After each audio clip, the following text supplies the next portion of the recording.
سورہ نور کی آیت نمبر 55 میں ارشاد ہوا وعد اللہ الذین آمنوا منکم وعملوا الصالحات، اے مسلمانوں تم میں سے جو لوگ ایمان اور عمل صالح کا حق ادا کریں گے، میں یہیں رک کر اللہ سے دعا کر رہا ہوں، آپ آمین کہیے، اللہم ربنا اجعلنا منہم، اے اللہ ہمیں ان میں داخل فرما، ان میں شامل فرما جو ایمان اور عمل صالح کا حق ادا کریں۔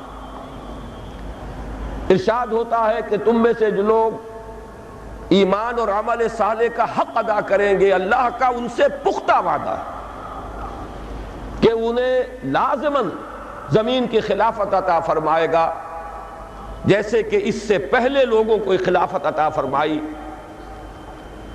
اور ان کے اس دین کو زمین میں تمکن اور غلبہ عطا فرمائے گا جو اللہ نے ان کے لیے پسند فرما لیا ہے۔ الیوم اکملت لکم دینکم واتممت علیکم نعمتی ورضیت لکم الاسلام دینا۔ تیسرا وعدہ وَلَيُبَدِّلَنَّهُم مِّن بَعْدِ خَوْفِهِمْ أَمْنًا، اور لازماً بدل دے گا ان کے خوف کی حالت کو امن سے۔ یہاں بھی میں ذرا چاہتا ہوں کہ اس وقت دنیا کے حالات نظر ڈالیے، ہم مسلمان اس وقت کس قدر گھبرائے ہوئے ہیں۔ عالم عرب امریکہ کے شکنجے میں آ چکا ہے پورا کا پورا، اور ان میں صرف ایک طاقت تھی کہ جو اسرائیل سے آنکھوں میں آنکھیں ڈال کر بات کر سکتی تھی، وہ خود اپنی حماقت سے اور دوسرے عرب ممالک کی حماقتوں کی بنا پر تہس نہس کر دی گئی۔ اور یہ جو غلبہ امریکہ کو حاصل ہوا ہے، یہ در حقیقت امریکہ کا نہیں، یہود کا غلبہ ہے۔ یہ ورلڈ زائنزم کے شکنجے میں پورا عالم عرب آ چکا ہے۔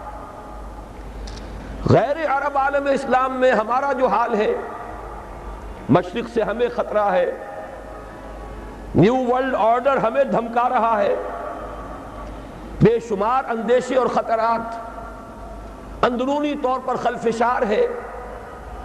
امن تو بس ایک کہنے کی بات رہ گئی ہے، لیکن اللہ کا تیسرا وعدہ اس آیت میں یہ ہے کہ اگر ایمان اور عمل صالح کا حق ادا کرو گے تو وہ تمہارے خوف اور بد امنی کی حالت کو امن اور چین کی حالت سے لازماً بدل دے گا۔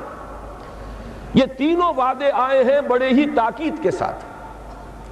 عربی زبان میں اہل علم یہاں موجود ہے، عربی زبان میں اس سے زیادہ تاکید کا اسلوب ہے ہی نہیں۔ فعل مضارع سے پہلے لام مفتوح اور پھر نون مشدد، لَيَسْتَخْلِفَنَّهُمْ، نمبر 1 لازماً خلافت عطا فرمائے گا زمین کی، وَلَيُمَكِّنَنَّ لَهُمْ دِينَهُمُ الَّذِي ارْتَضَىٰ لَهُمْ، اور لازماً ان کے اس دین کو جو اللہ نے پسند فرما لیا ہے زمین میں غلبہ عطا کرے گا، وَلَيُبَدِّلَنَّهُم مِّن بَعْدِ خَوْفِهِمْ أَمْنًا، اور لازماً بدل دے گا ان کے خوف کی حالت کو امن کی حالت سے۔